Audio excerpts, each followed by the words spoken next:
आज नई सरकार का शपथ ग्रहण हो गया। रेखा गुप्ता जी ने पदभार संभाल लिया। दिल्ली की सभी महिलाओं की तरफ से दिल्ली सरकार से ये डिमांड है 2500 रुपए प्रति माह दिल्ली की हर महिला को जो भारतीय जनता पार्टी ने वादा किया है उसको पास किया जाए। दिल्ली में करीब 27 सालों बाद बीजेपी की सरकार बनी है। रेखा गुप्ता ने कल दिल्ली के मुख्यमंत्री पद की शपथ ली थी।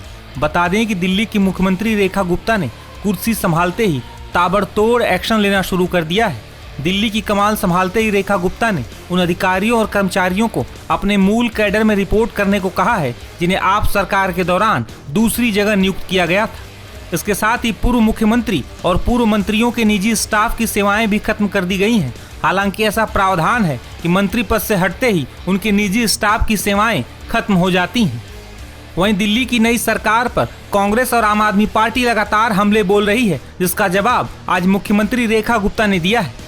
कि मैं पूछना चाहती हूँ, 15 साल कांग्रेस का राज रहा, 13 साल आम आदमी पार्टी ने राज किया। अपना कार्यकाल देखने हमें एक दिन में प्रश्न उठाने वाले ये कौन लोग हैं जिन्होंने दिल्ली को बैकफुट पे कर दिया, जिन्होंने दिल्ली का सर्वनाश किया, जिन्होंने दिल्ली की जनता के अधिकारों का हनन किया, जिन्होंने केवल नारे दिए, दिल्ली के लिए काम नहीं किए। आज वो एक दिन पे हम पे उंगली उठाएंगे।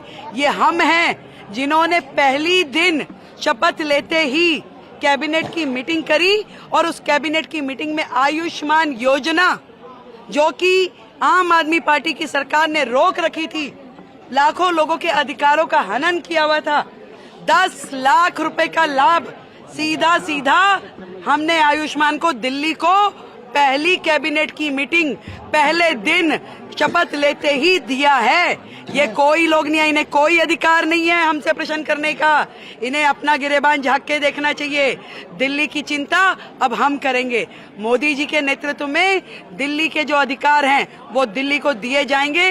कृपया अपना ध्यान रखें, अपनी पार्टी का ध्यान रखें। उसमें बहुत टूट फूट हो रही है, न जाने कितने लोग खिसकने के लिए तैयार हैं। कांग्रेस पार्टी ने बोला है ये सिर्फ फोटो ऑप है, सिर्फ फोटो वीडियो मीडिया के लिए किया जा रहा है। अरे मैं फिर वही कहूंगी, 15 साल उन्होंने कर लिया, 13 साल उन्होंने कर लिया, हमें क्या? हम अपना एक दिन में जाकर के, उन्हें तकलीफ इसी बात की है कि अरे इन्हें तो अपने सारे कमिटमेंट्स याद हैं। पहले दिन ही हम यमुना माई के घाट पे जाकर के यदि प्रण को अपने याद कर रहे हैं तो उन्हें क्या तकलीफ है भाई? हमने अपनी कमिटमेंट्स बार बार दोहरा रहे हैं, मन में दोहरा रहे हैं, कैबिनेट में कर रहे हैं, सारी चीजों पे एक भी कमिटमेंट हमारी अधूरी नहीं रहेगी। 100% दिल्ली के जनता के लिए हमने जो कहा है वो हम करेंगे। बहुत बहुत धन्यवाद। मैम, कांग्रेस पार्टी ने बोला है कि सिक्योरिटी आपने जेट कैटेगरी ले ली है, लेकिन दिल्ली की महिलाओं को सुरक्षा कब मिलेगी? देखिए, ये वो लोग हैं जिन्होंने सालों राज किया, जिनके कार्यकाल में न जाने भ्रष्टाचार के कितने ही मुद्दे हुए। इनको डर इस बात का है कि जब पहली सदन में, पहले हाउस में कैग की रिपोर्ट रखी जाएगी तो न जाने कितनों के चिट्ठे निकल के आएंगे। बहुत बहुत धन्यवाद। दरअसल कल यानी 20 फरवरी को दिल्ली की नई बीजेपी सरकार के शपथ ग्रहण के कुछ घंटे बाद ही दिल्ली की पूर्व मुख्यमंत्री और कालकाजी विधानसभा सीट से आम आदमी पार्टी की मौजूदा विधायक आतिशी का बड़ा बयान सामने आया था। इस दौरान आतिशी ने दिल्ली की मुख्यमंत्री रेखा गुप्ता से क्या मांग की थी, सुनिए।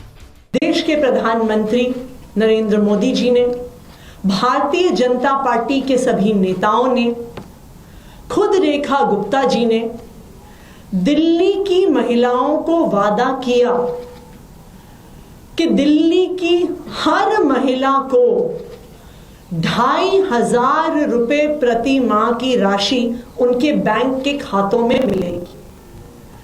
उन्होंने क्लियर कट शब्दों में ये कहा कि जैसे ही भाजपा की सरकार बनेगी, कैबिनेट की पहली बैठक में 2500 रुपए प्रति माह की स्कीम दिल्ली की हर महिला के लिए पास होगी और 8 मार्च को पहली किश्त दिल्ली की हर महिला को मिल जाएगी।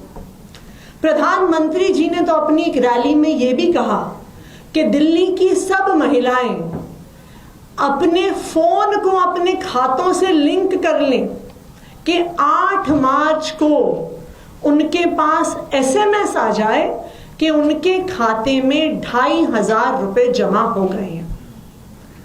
आज नई सरकार का शपथ ग्रहण हो गया, रेखा गुप्ता जी ने पदभार संभाल लिया और आज शाम को 7 बजे दिल्ली सरकार की कैबिनेट की पहली बैठक है। तो आज दिल्ली की सभी महिलाओं की तरफ से मेरी रेखा गुप्ता जी से और भारतीय जनता पार्टी की दिल्ली सरकार से ये डिमांड है कि आज 7 बजे की कैबिनेट की बैठक में 2,500 रुपए प्रति माह दिल्ली की हर महिला को जो भारतीय जनता पार्टी ने वादा किया है उसको आज शाम की 7 बजे की कैबिनेट में पास किया जाए। यही भारतीय जनता पार्टी ने वादा किया, यही वादा प्रधानमंत्री नरेंद्र मोदी जी ने किया और यही वादा दिल्ली की अब मुख्यमंत्री रेखा गुप्ता जी ने किया कि पहली बैठक में ही 2,500 रुपए प्रति माह की स्कीम पास होगी। आज दिल्ली की सभी महिलाएं इंतजार कर रही हैं। अभी 4:30 बजे हैं। 2.5 घंटे के अंदर अंदर दिल्ली की भाजपा सरकार की कैबिनेट की पहली बैठक है और दिल्ली की सभी महिलाएं इंतजार कर रही हैं कि इस कैबिनेट की बैठक में 2,500 रुपए प्रति माह दिल्ली की हर महिला को देने की स्कीम पास होगी और 8 मार्च तक हम सबके खाते में 2,500 रुपए आएंगे। तो मैं उम्मीद करती हूं कि भारतीय जनता पार्टी और दिल्ली सरकार की मुख्यमंत्री रेखा गुप्ता जी आज इस कैबिनेट की मीटिंग में अपने वादे को पूरा करेंगे। बता दें कि दिल्ली की नई मुख्यमंत्री रेखा गुप्ता ने अपनी पहले ही कैबिनेट मीटिंग में दिल्ली वालों के लिए आयुष्मान योजना शुरू करने का ऐलान किया है। वहीं कांग्रेस नेता संदीप दीक्षित ने दिल्ली के बीजेपी सरकार के फैसलों पर क्या कहा है, सुनिए। मैं तो पहले भी ये कहता था कि भाई कोई भी सरकार, चाहे भारत की सरकार हो चाहे राज्य की सरकार हो, अपने अगर प्रदेश में कुछ स्कीम करना चाहती है तो राज्य सरकार को उसको एक सकारात्मक रवैये से देखना चाहिए। अगर आपके पास कोई ऐसा है जो उससे बेहतर है तो अलग बात है। ठीक है, भारतीय जनता पार्टी की ये एक ऑल इंडिया की स्कीम है, वो इसको इम्प्लीमेंट करेंगे। उसकी क्या उसका असर बनता है, कितना वो लोगों को सार्थक बनता है, ये बात हम देखते हैं। जहां तक कैबिनेट और इनका टेक ओवर की बात है, बाकी वो चीजें अब समय आएगा तब पता करेंगे। इस कैबिनेट के सामने 2 मुझे लगता है बहुत बड़ी चुनौतियां आएंगी। एक तो जो बातें इन्होंने कही हैं अपने मैनिफेस्टो में, उसका वित्तीय भार बहुत ज्यादा है, लेकिन इसमें विकास की इन्होंने कहीं बात नहीं की। हेल्थ व्यवस्था कैसे सुधारेंगे, शिक्षा व्यवस्था ठीक कैसे करेंगे, पर्यावरण में क्या काम करेंगे, इंफ्रास्ट्रक्चर को कैसे देखेंगे, इनकी कोई बात कहीं नहीं है, ना कोई उसकी सुगबुगाहट है। और जो एमसीडी में इनका एक पिछले 15 साल में अनुभव रहा है लोगों का, भाई 15 साल भारतीय जनता पार्टी ने एमसीडी में राज किया, जिसमें 7-8 साल मोदी जी के अंदर हैं, और भारत सरकार का तो सीधे हस्तक्षेप होता है एमसीडी का, एमसीडी भारत सरकार को रिपोर्ट करती है। तो माने कि 7-8 साल तो दिल्ली में डबल इंजन की सरकार चली ही ना, भले राज्य सरकार को हटा दीजिए तो एमसीडी तो बड़ी ताकतवर है। 90-95% सड़कें एमसीडी के पास है, कूड़े की सफाई एमसीडी के पास है, नालों की सफाई एमसीडी के पास है, हरियाली पार्क्स ये सब एमसीडी के पास है। उनमें किसी भी मापदंड पे आप देखें तो भारतीय जनता पार्टी कोई भी ऐसा काम नहीं कर पाई जिसके लिए उनकी सराहना हो। तो जब एमसीडी में वो काम नहीं कर पाए और क्या कहते हैं भारत सरकार के साथ होते हुए, तो अब ये दिल्ली सरकार में क्या करेंगे, मैं उनको शुभकामनाएं देता हूं, लेकिन एक एक्सक्लेमेशन मार्क बनता है और हम देखेंगे, आशा करेंगे ये लोग अच्छा काम करें। सीएजी की रिपोर्ट आने दीजिए जी। नहीं, देखिए हमने तो बार बार कहा कि सीएजी की सारी रिपोर्ट स्टेबल होनी चाहिए, और इसमें क्यों नहीं किया और केजरीवाल ने सीधी बात है, खुद सुप्रीम कोर्ट ने कहा कि इसमें भ्रष्टाचार दिखता है, तभी आप नहीं करते हो।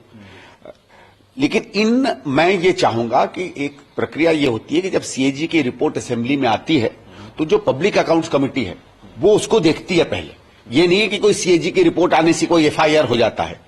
और मैं ये आशा करूंगा कि इसमें गंभीरता से ये पब्लिक अकाउंट्स कमेटी इन रिपोर्ट्स को देखेगी और उनकी तरफ से एक एक्शन टेकन रिकमेंडेशन बनता है सरकार के लिए, वो फिर एक अपनी रिपोर्ट बनाती है जो पर असेंबली में प्रेजेंट होती है और उसके बाद जो है सरकार उस पर एक्शन लेती है। तो लीपापोती कहीं ना हो, क्योंकि कई बार हमने देखा है, मैंने भी पिछले 3-4 साल में कई बार एलजी साहब को भी आगाह किया है कहां कहां अरविंद केजरीवाल की सरकार में गड़बड़ी है, कहां कहां सीधे सीधे हमको भ्रष्टाचार और गलत चीजें लगी हैं, और एलजी साहब ने उनको आगे और तमाम संस्थाओं को भेजा भी है। लेकिन उन संस्थाओं की तरफ से जो मेरी अपेक्षा थी कि कम से कम गंभीरता से तहकीकात होगी, वो नहीं हुई है। मैंने वो काम होते हुए नहीं देखा। आशा करूंगा कि अब इनके पास दिल्ली की सरकार है तो गंभीरता से कम इन्वेस्टिगेशन करेंगे।